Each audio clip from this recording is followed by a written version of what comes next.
Iniciamos con el tema que marcó la agenda de este miércoles 2 de octubre, la conmemoración del 56 aniversario de la masacre cometida por el gobierno de Gustavo Díaz Ordaz contra el movimiento estudiantil que pedía libertad y democracia. La represión cometida por el Estado en la Plaza de las Tres Culturas, allá en Tlatelolco, es una de las mayores atrocidades vividas en nuestro país. Por ello, como primer acto, la presidenta de México, Claudia Sheinbaum, emitió un decreto de disculpa del Estado para las víctimas y familiares de este negro episodio. Escuchemos. Personalmente, para mí es una obligación el día de hoy. He dicho en otras ocasiones que soy hija del 68. Mi madre participó en ese movimiento estudiantil, era profesora del Instituto Politécnico Nacional. Entonces, algo con lo que crecimos muy doloroso, pero al mismo tiempo el movimiento estudiantil de 1968 abrió la puerta de la participación política de muchísimos jóvenes y de la sociedad en su conjunto para un país más democrático. Como gobierno de la transformación tenemos la responsabilidad de garantizar que se reconozcan los crímenes perpetrados hace 56 años.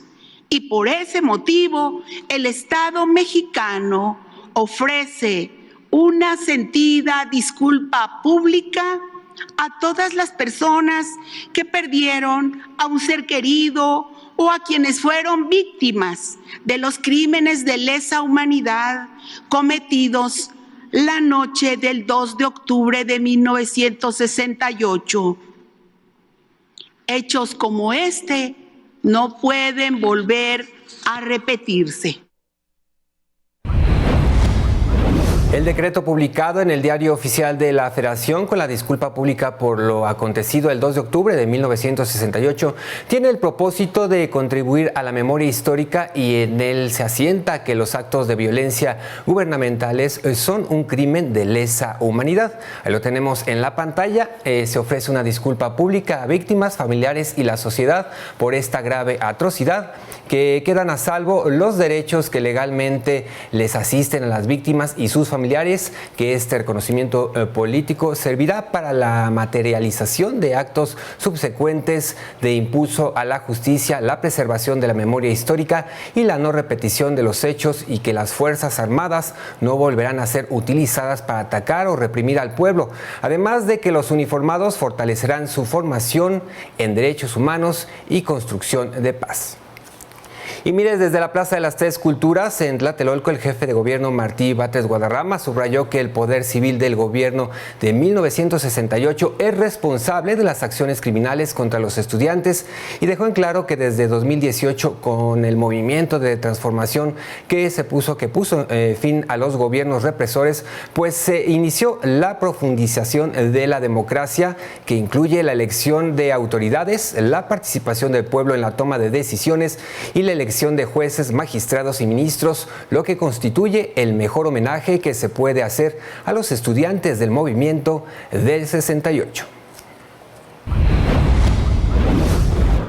Quienes estamos hoy en día al frente del gobierno. En el marco de la conmemoración de los 56 años de la matanza de estudiantes ahí en Tlatelolco, alrededor de 8,000 personas pues participaron en esta marcha que se realiza año con año. El Comité de 68, acompañado de grupos estudiantiles de todo el país y organizaciones civiles, partieron de la Plaza de las Tres Culturas, avanzaron por Eje Central y la calle 5 de Mayo, finalizaron allá en el Zócalo capitalino, en donde se pronunciaron a favor de la disculpa pública realizada esta mañana por el gobierno de la presidenta Claudia Sheinbaum. Aunque esta movilización transcurrió de manera pacífica mayoritariamente, bueno, pues un grupo de encapuchados conocidos como el Bloque Negro realizaron pintas y lanzaron petardos y bombas molotov a diversos establecimientos que se encontraron a su camino. Al llegar a la plancha del Zócalo, se dirigieron al edificio sede de la Jefatura de Gobierno, donde comenzaron a realizar pintas, destrozos de los accesos. Minutos más tarde, elementos de la Policía Metropolitana contuvieron a estas personas encapuchadas.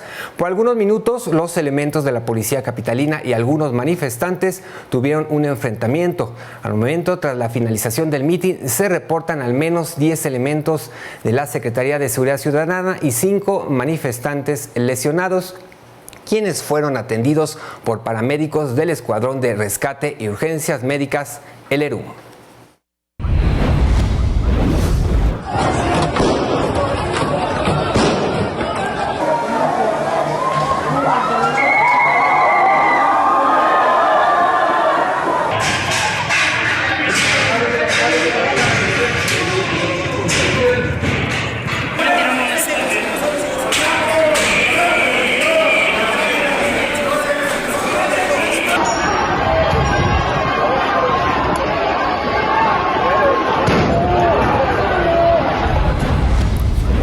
Durante su primera conferencia, la presidenta Claudia Sheinbaum Pardo destacó que el proceso para la renovación de jueces, magistrados y ministros derivado de la reforma judicial comenzará el 15 de octubre con la convocatoria para quienes quieran integrarse a este poder, por lo que ya instruyó a la titular de la Secretaría de Gobernación, Rosa Isela Rodríguez, que se coordine con el INE y el Senado. En este marco reiteró que no hay razones para que los trabajadores del Poder Judicial sigan en paro de labores, pues insistió que están garantizados sus derechos laborales y salarios. Pues nosotros no estamos de acuerdo, respetamos evidentemente, pero no estamos de acuerdo con ello. Porque cuando están en paro el Poder Judicial, también hay que decirlo, las órdenes de aprehensión para un delincuente pues vienen del Poder Judicial. Entonces, ¿cómo en paro? Y además cobrando sus salarios. Por su parte, los 55,000 trabajadores del Poder Judicial, a través de los representantes del Comité de Diálogo de los 32 Circuitos Unidos de la República Mexicana, anunciaron este mediodía la extensión de manera indefinida de su paro de labores a nivel nacional y entregaron un escrito notificando su decisión al Consejo de la Judicatura Federal, el cual, mediante su presidenta Norma Piña Hernández y demás miembros del Pleno, deberán decidir si acompañan o no el resolutivo. Entre las exigencias de los trabajadores, además de que haya una corrección a la reforma judicial ya promulgada en el Diario Oficial de la Federación, pues buscan que exista un diálogo directo con la presidenta Sheinbaum. Mientras tanto, este miércoles la jueza Grisel Rodríguez Feblés, titular de Juzgado Quinto de Distrito de Yucatán, concedió una suspensión provisional que ordena al INE abstenerse de continuar con la organización de las elecciones al Poder Judicial en 2025 y al Senado de no emitir la convocatoria para la postulación de candidatas y candidatos que se prevé se dé a conocer en 2 semanas. De acuerdo con la juzgadora, el Poder Legislativo, el cual aprobó la reforma para elegir a jueces, magistrados y ministros mediante el voto popular, no tiene el alcance de afectar al Poder Judicial ya constituido. En este sentido, con el recurso también se ordena a la Cámara de Diputados suspender el proceso de adecuación de las leyes federales y se impide a los congresos estatales implementar las reformas a sus constituciones. Esta suspensión se suma a la que otorgó en el mismo sentido la semana pasada el juez Francisco García Contreras. Y miren más información. Adrián Alcalá, comisionado presidente del Instituto Nacional de Transparencia, Acceso a la Información y Protección de Datos Personales, INAI, felicitó a la doctora Claudia Sheinbaum Pardo por convertirse en la primera presidenta de México y le deseó éxito en su nueva encomienda. Además, aprovechó su mensaje para reiterarle su disposición para que, a través de un diálogo respetuoso e institucional, puedan trabajar en la modernización del INAI para consolidar los derechos humanos de acceso a la información y protección de datos personales, y estos, dijo, continúen contribuyendo al desarrollo nacional y al fortalecimiento de la democracia. Escuchemos. Este proceso de renovación institucional debe surgir de la reflexión y la colaboración entre las propias instituciones públicas y la sociedad. De esta forma, podremos aprovechar los avances, lecciones y resultados obtenidos durante más de 2 décadas.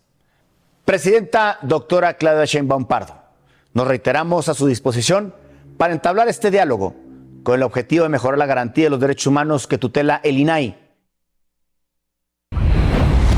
Pues ahí el llamado de Adrián Alcalá, el comisionado presidente del INAI.